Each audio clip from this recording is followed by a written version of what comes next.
Estonia, a tiny Baltic nation dwarfed by neighboring Russia, isn't a premier American tourist destination.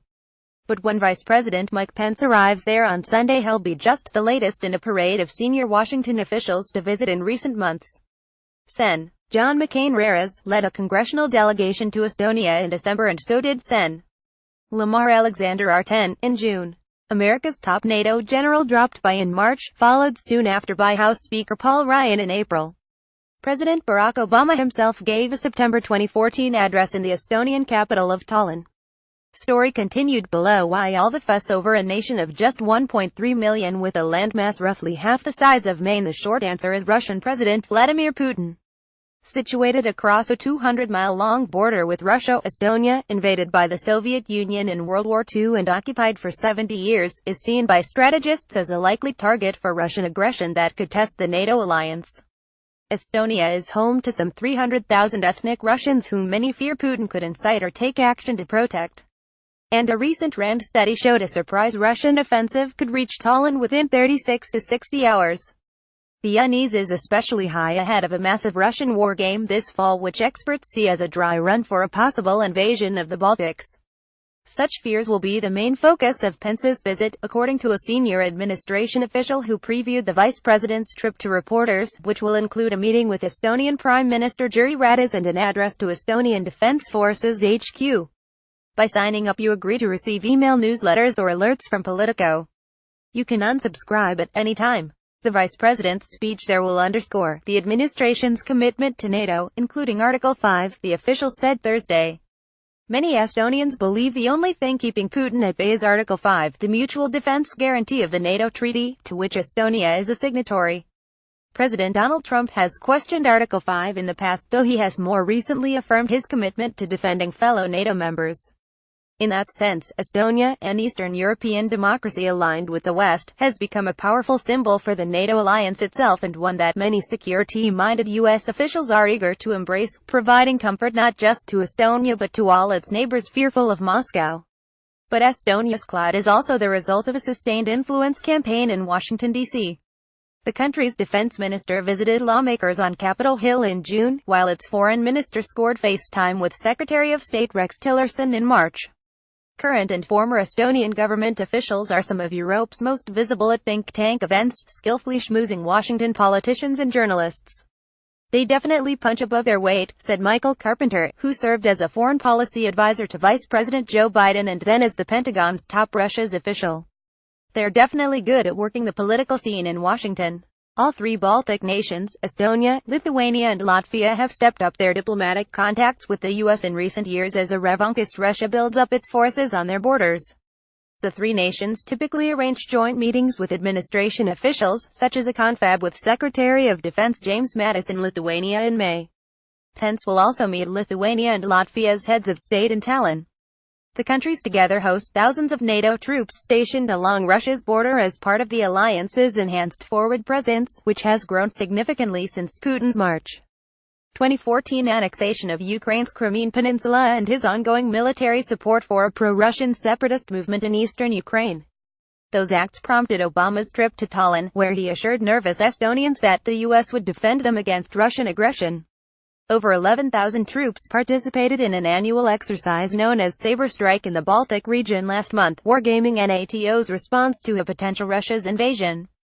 Pence has already met with Estonia's president, Kersti Kaljulaid, during a February trip to Europe where he met all three Baltic heads of state. But U.S. officials describe Estonia as the brightest of the Baltics, thanks to its strongly pro-US posture, robust defense spending and relative sophistication of its economy. Both from the e-commerce and the business side of it, the military aspects, and sharing best practices, Estonia is really leading the way in that region of the world, the senior administration official said. By signing up, you agree to receive email newsletters or alerts from Politico. You can unsubscribe at any time. The tech-savvy nation, the birthplace of Skype and sometimes called Estonia, has moved governance onto the cloud. Each citizen has a chip-enabled national ID card which allows them to file taxes, complete public school forms and even vote online. But given President Trump's complaints that NATO are not paying their fair share to support the NATO alliance, U.S. officials are particularly aware that Estonia is among just 5 countries to meet a commitment by all members to spend at least 2% of their GDP on defense. Neither Latvia nor Lithuania has reached the 2% mark, although both plan to meet their targets in 2018. There is a certain degree of envy that we get meetings that other people have a hard time getting, said Estonian President Toomas Hendrik Ilves, who stepped down from his position in October. But that's what comes from meeting your commitments. It's kind of a no-brainer from the U.S. point of view to visit a country that meets that commitment, he added. Serving as Estonian president from 2006 to 2016, Ilves, a bow-tie-wearing fluent English speaker who grew up in New Jersey and was educated at Columbia University and the University of Pennsylvania, remains connected and active to the D.C. foreign policy establishment, making him an effective ambassador for the country. Although he is now out of office, Ilves remains engaged in U.S. foreign policy circles as fellow at Stanford University and a member of the advisory board of the Alliance for Securing Democracy, a new transatlantic project aimed at countering Russian information warfare. The project's roster is bipartisan who's who of prominent Washington national security insiders, including top advisors to Hillary Clinton's presidential campaign. Even though its modest economy doesn't allow for a high-priced lobbying operation, the country's GDP is nearly half that of Lithuania. Estonia's government works the U.S. capital from its embassy, a turreted, eggshell white row house near DuPont Circle. Marky Tahonova Creek, the embassy's number 2 diplomat, said she meets on a daily basis with Trump administration officials, including a White House visit earlier this week to help plan Pence's visit. My desk officer at the State Department knows I'm a regular.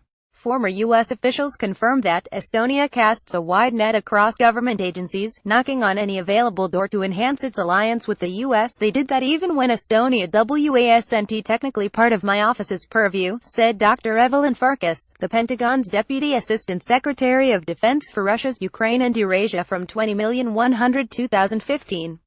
They knew we were the drivers of the policy vis-a-vis Russia. During the Obama years, Carpenter said, Estonians courted Biden more than other countries of its size.